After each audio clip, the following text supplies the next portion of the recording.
Florentino. I am Paula Carmela Matos as narrator and Marina. I am Mariani G. Palo Palo as Torio. I am Marjorie Hanayan as Carding. The interior of a squalid, one-room dwelling located on the edge of a cemetery in Manila. The walls and roof, made of empty fruit boxes, tarpaulin, bamboo, and cardboard patched together, threatened to collapse any minute. A door, upstage left, leads to the outside and another, right, to the kitchen. Upstage center is a small window. At right corner is a coat placed diagonally across the room.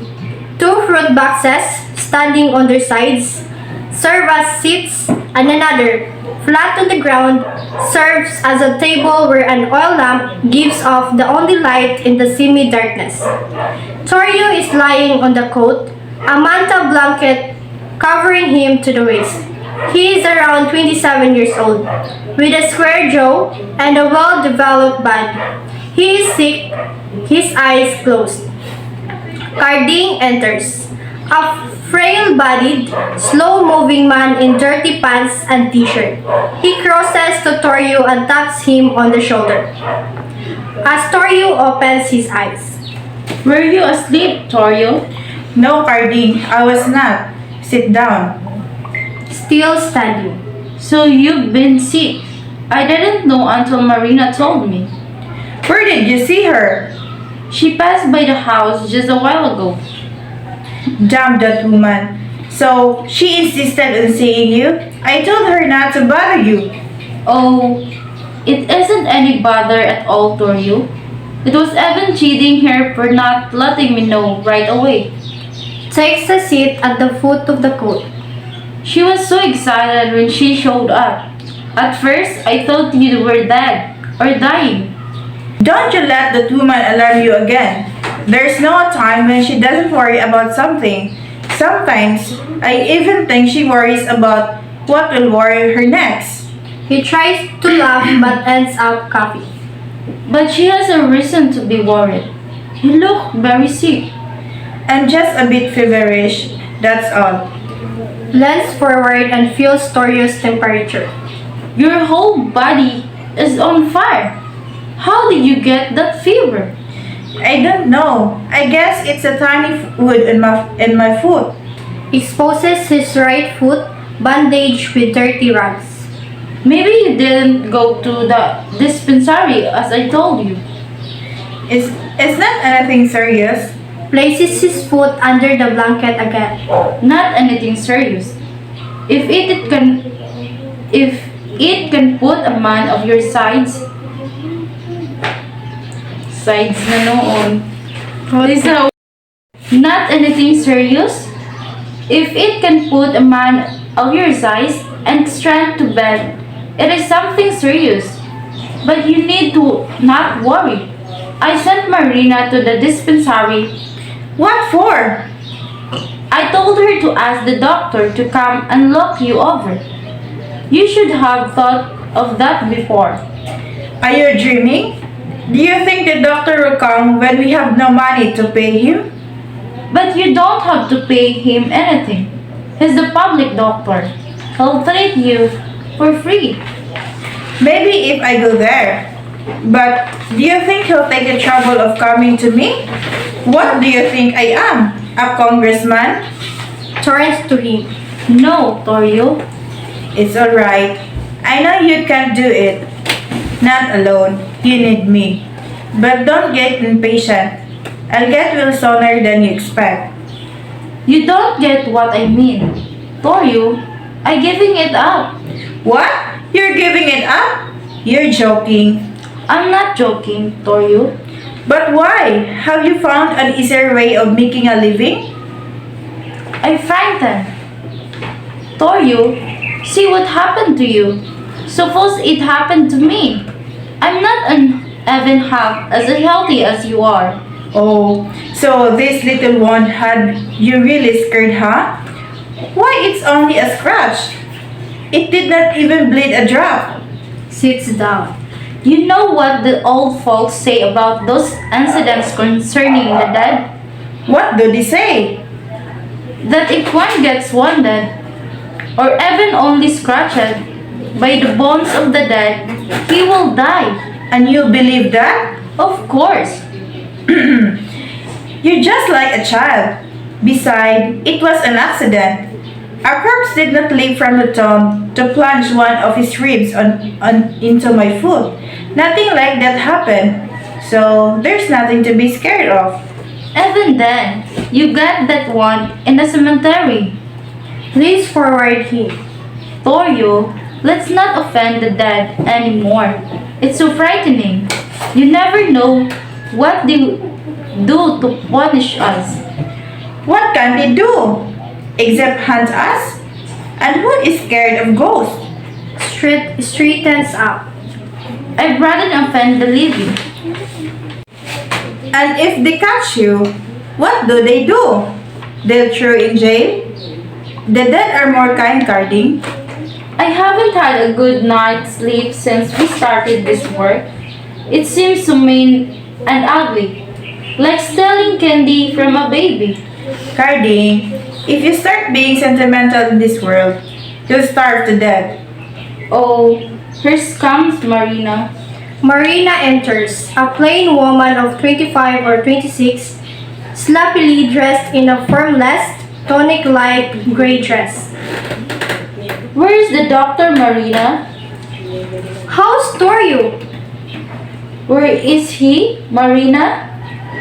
Touching Torio's bro. Your temperature's still rising. Marina, I'm asking you, where's the doctor? He couldn't come with me. See? I told you so. I would have died of surprise if he came. Why couldn't he come? Was he busy? Well, no, not exactly. He was not. What did he say? He wants us to take Torio to the dispensary. How? He can even sit up. Who says I can't even sit up? I can. Tries to sit up but fails as Marina cries, "Don't." I know I can if I really try. That doctor must be crazy. The doctor's afraid that instead of paying him, I would beg money from him. If he came, I would have really begged for him. Are you sure you tried hard enough to make him come, Marina? Of course I did. You're both afraid I might die. For all you know, I will outlive both of you. Smiles and starts murmuring to himself. Crosses to Carding downstage, speaks low. What shall we do now? Listen to him. I'm afraid the fever has touched his brain. Let's take him to the hospital. It's not as easy as that, Carding. He hates hospitals. Yes, I know. We'll drag him to it if we have to. We can't make him do anything he hates. Touching her on the arm. But we can leave him alone, Marina. He's really more sick than he appears to be. It is only his will to live that keeps him going. He'll break down soon, and it may be told then. Notices them conversing. Hey, what are you two doing there? Whispering like two lovebirds? Loud enough for Torio to hear. You better go down the street and get a jeep. We haven't even a centavo to pay the driver. I'll take care of that. I have some money here. What do you want a jeep for? Are you two eloping? Can't you wait till I'm dead? Torio, we're taking you to the hospital. You're not taking me anywhere. Torio, we don't have to ask you. Oh no, you speak as if you own my body? Because I know it. For your own good. But I don't want to go. Don't tell me I can look for something for myself. Torio, listen to me. Be reasonable. You're sick. If you refuse to go, we'll drag you if we have to. Just try, Carding. Just try. I'll fight you with my last strength. Torio, Carding, You're my friend. Don't do anything I hate. And don't worry, I'm in my right sense. Alright, alright. I won't exist. Sits down. Comes forward. Toru, please, listen to us. Why are you so worried about me? What a silly question. That's not a silly question. Why should you worry that I might die? Haven't you always wanted me to die? Toru, You're never really happy with me, were you? I know you've grown tired of me.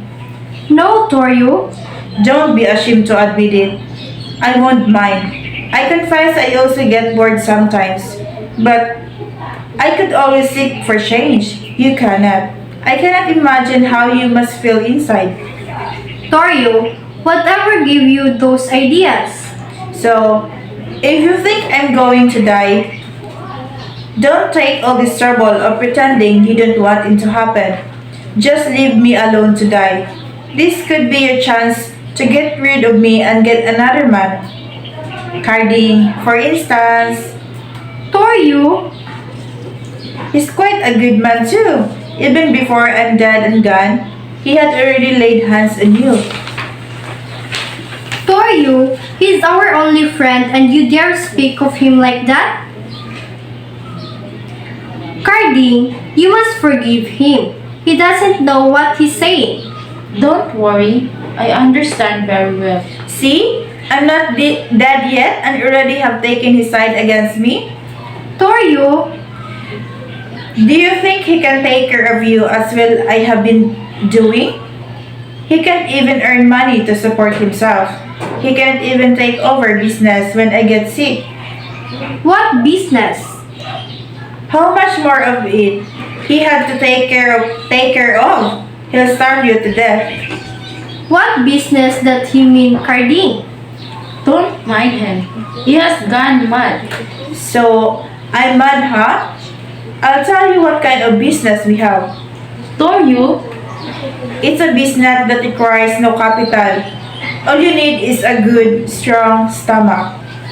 Shaking, Toru, stop it. pushing him off. Why?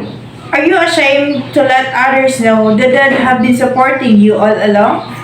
What does he mean, Carding? Don't listen to him. He's out of his mind. Really? Do you want to know where the money I bring home comes from? Do you believe I really earn by breaking all the waterfront? I fooled you so well not even suspected. Just what did you do? To put it plainly, Toru, I wrapped the dead around us. Carding turns away. What? You mean I was once of those who forced open the graves of the dead. hardly able to speak? And you stole from them? Yes, and why not? Rich people are always buried with something valuable on them. Rings, earrings, necklace, watches, and gold teeth. Why let such treasure rot under the ground? While above the ground, people like us are starving. Toru, you didn't do that. You did it. But I did. You can ask Carding. He was with me all the time. At first, he was scared to death. He would tremble and perspire. But later on, Turns to them. I didn't want to. but he had to because he had to eat, even from a dead man's hand. When he tries to rob the living, he always gets caught. He's too slow for them. But with the dead, once he got used to it, it was so easy. The dead do not report to the police. They don't fight back. They don't even scream. Stop it! I can't stand it. Sits down. Oh, the poor sacred dead. What's so scared about them? They're dead. Almost crying. Toru, when we had nowhere to stay, we moved here. To their place. We put up this house on their land. They did not complain. They did not call us squatters. They did not drive us away. And what did you do in return? What? I hate them. That's why I robbed them. I hate them. You hate them? Why? What did they do that you hate them? Did they ever try to harm you? Pointing through the window. Look at them. Doesn't that sight infuriate you? Look, nothing worries them. They lie there day and night, sleeping like babies, mocking our sufferings. At the doorway. Marina, stop listening to him. He used to tell me that over and over. One night, as I was coming home, a stern rain caught me. I ran for shelter to the nearest stump, and that one near the road, belonging to a Chinese millionaire. It was so beautiful, the tomb. It looked more like a palace than a place for the dead, with thick marble walls and roof, and festive lights. Inside was the body in a coffin. It was so dry, the rain, and comfortable, even death. Why would the dead merchant have marble walls and roof to protect from the rain, while I was outside, soaked to the bone and shivering in the cold, waiting to go home to a dark, damp place with a cardboard roof that leaks even in the lightest rain? Why? He's dead and I am alive. I have more right to do the things wasted on him. Don't you think so? Don't you think we need thick walls more than the dead? He must have seen you. Who could have seen us? We used to work after midnight, when everyone was asleep. It was God who saw you doing that evil thing. God who keeps eternal watch over the dead. Why should God keep watch over the dead? Why not over you and who are still alive? Oh, what you did is a horrible sacrilege. If you die, heaven will not receive your soul. Even hell will refuse your damned soul. Why do you always say, if you die, if you die, if you die? You do want me to die? No, why should I? You really want to get rid of me, don't you? Throughout, Marina tries to interrupt but in vain. Now, I see that you two have been waiting for me to die as you could live together. Maybe that's why a little wound like this can put me to bed. You're praying that I will die, but I'll disappoint both of you. I will live on, and if only to punish you by denying you the chance to live together. I'm still young. I have 100 years before me. Not the dead in the world can drag me to the grave. His ravings rise in pitch. I hate them. Yes, I dare all the dead whom I have offended to take me. Raving mad, shouting through the window. Take me if you can. I despise all of you. Oh, that you are all alive now and suffering in life? He suddenly collapses, rushing to his side. Toru, what happened? Cardine, help me. Toru, to get some water quick. Marina gets water as Cardine tries to revive him. Then he makes him drink. Toru, are you alright? He comes to, sees Marina, and speaks between gasps. I'm alright. They cannot take me. I'm not willing to go there yet. Looks around blindly. Where's Cardine? Has he gone? I'm still here. I thought you had left. You're not at me, are you? No, I'm not, Toru. I didn't mean what I said about you. I had a drunken feeling. Just say anything. You don't have to explain. I understand. Try not to talk. You need rest. Yes, I feel sorry. You two talk to each other. I'll take a short nap. Wake me up when it's ready to leave, Marina. Yes, Toru. Toru closes his eyes. Suddenly, his head and his arm fall over the edge of the coat. Screams, shaking him. Toru! Wake up, Toru! Wake up! She flings her body on him and cries over him for a time. Later, Cardine pulls her away and covers the body as Marina, now calm, watches. It was so sudden, as if an unseen hand suddenly snatched him away. At last, he is now at peace. How can he ever have peace? The dead he offended will not let him alone. No, Marina, the dead are not cruel and vindictive like us. They will understand. They will understand him more, much more than we, the living, ever could. Cardine kneels on the floor. Marina follows. They make the sign of the cross.